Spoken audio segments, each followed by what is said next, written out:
আমাদের গত অর্থবছর হচ্ছে জ্বালানি তেল এবং হচ্ছে এলএনজি এবং মোবিল এই সব মিলিয়ে হচ্ছে ইম্পোর্ট ব্যয় ছিল হচ্ছে $10.5 বিলিয়ন এবং ওই সময় ক্রুড অয়েলের দাম হচ্ছে 60 থেকে 65-68 মধ্যে ছিল এবং রিফাইন অয়েল হচ্ছে 80 থেকে 86, 90 এর মধ্যে ছিল। আপনি জানেন যে আমরা হচ্ছে রিফাইন অয়েল সবচেয়ে বেশি ইম্পোর্ট করি। গতকাল হচ্ছে পার্সেস কমিটি 2,60,000 টন তেল আমদানির অনুমোদন দিয়েছে অর্থমন্ত্রীর সভাপতিত্বে যে সরকারি ক্রয় সংক্রান্ত মন্ত্রিসভা কমিটি। সেখানে আমরা দেখছি যে ইন্দোনেশিয়া থেকে 60,000 টন রিফাইন ডিজেল ইম্পোর্টের অনুমোদন দেওয়া হয়েছে, সেটা হচ্ছে $231 পার ব্যারেল। এবং মালয়েশিয়া থেকে 1 লাখ টন ক্রুড আনবে, সেটা হচ্ছে $237 পার ব্যারেল। ফলে এখানে সরকারের আমদানি ব্যয় দ্বিগুণের উপরে বেড়ে যাচ্ছে। কিন্তু এটা হলো যে আমরা যখন স্পট মার্কেট থেকে কিনছি, তো আজকে ইরান যে হচ্ছে আমাদের 6টা শিপ হরমুজ প্রণালী দিয়ে আসার যে পারমিশন দিয়েছে, তো এর মধ্যে কিন্তু আমাদের একটা ক্রুড অয়েল ট্যাঙ্কার আছে যেটা হচ্ছে সৌদি আরব থেকে 4 মার্চ হচ্ছে 1 লাখ টন ক্রুড নিয়েছিল, সেটা আসতে পারছিল না, এখন সেটা আসবে। এবং আমাদের ইস্টার্ন রিফাইনারি মাসে 1 লাখ টন ক্রুডই তারা রিফাইন করতে পারে। এটা হচ্ছে সরকার যেটা বলছে যে আমাদের যে G2G চুক্তি আছে সৌদি আরব বা কাতার, এদের সাথে এলএনজি এবং ডিজেলের ব্যাপারে হরমুজ প্রণালী দিয়ে যদি আমরা অ্যাক্সেস পাই, তাহলে G2G চুক্তির আন্ডারে আমরা যে তেল টানবো সেটা কিন্তু আগের রেটেই, এবং সেটার দাম কিন্তু বেশ কম, সেটা 60-65 এরকম ডলার ধরেই আছে। কিন্তু স্পট মার্কেট থেকে আমাদের যেগুলি কিনতে হবে সেগুলি বেশি দরে কিনতে হবে, এবং এলএনজির ক্ষেত্রেও তাই। এটা হচ্ছে সরকারের ইম্পোর্টের উপর প্রেশার। ইম্পোর্টের উপর প্রেশার পড়লে আমাদের রিজার্ভের উপরে কতটা ইম্প্যাক্ট পড়বে এ বিষয়ে সরকার কিন্তু আসলে বসেনি। আমরা হয়তো কিছু জানি কিছু জানি না যে সরকার কি করছে।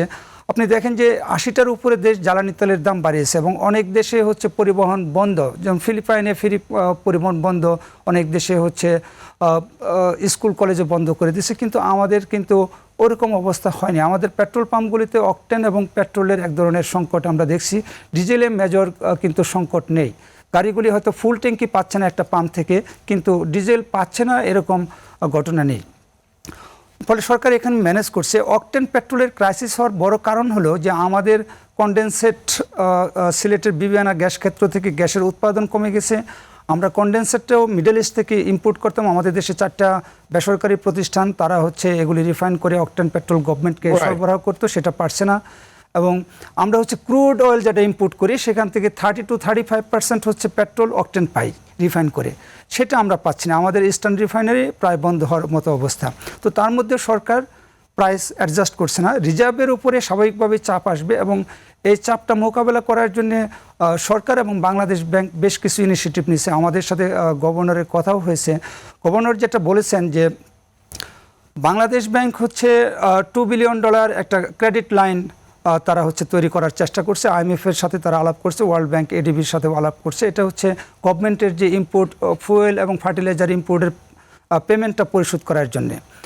আর প্রাইভেট সেক্টরের জন্য তারা একটা মেকানিজম তৈরি করছে যে আমাদের প্রাইভেট সেক্টর র ম্যাটেরিয়ালস এবং ক্যাপিটাল মেশিনারি যাতে হচ্ছে ইম্পোর্ট করার জন্য যে কারেন্সিটা দরকার, এটা যাতে তারা অফশোর ব্যাংকিং থেকে ঋণ নিতে পারে, এটা একটা পজিটিভ সাইন।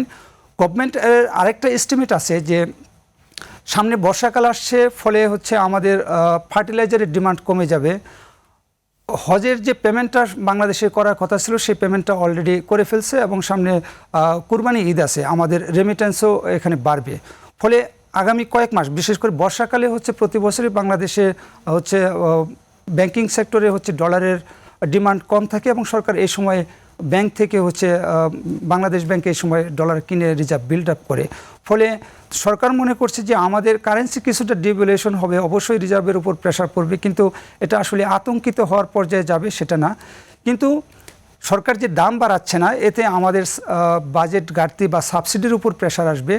এবং সরকার এই জায়গায় একটা অডিট অবস্থায় আছে যে IMF থেকে কিন্তু আমরা জুনের পরপরই হচ্ছে $1.5 বিলিয়ন দুটা কিস্তির অর্থ একসাথে পাবো। তো এটা সরকারের জন্য একদিকে যেমন পজিটিভ সাইন, আরেকদিকে হচ্ছে নেগেটিভ সাইন এই সেন্সে যে IMF-এর শর্ত রয়েছে যে জ্বালানিতে ভর্তুকি দেওয়া যাবে না। তো IMF-এর চাপে যদি হচ্ছে আমাদের এই জ্বালানি তেলের দাম অ্যাডজাস্ট করতে হয়, তাহলে হচ্ছে দাম কিন্তু অনেক বেড়ে যাবে। তখন যে ইনফ্লেশন বাড়বে সেটা আমাদের মুদ্রানীতি বা গভর্নমেন্ট বাংলাদেশ ব্যাংকের হাতে যেসব টুলস আছে সেগুলি দিয়ে আসলে এটা থামানো যাবে না, এটা হচ্ছে জনগণের উপর একটা মেজর বার্ডেন হিসেবে আসবে।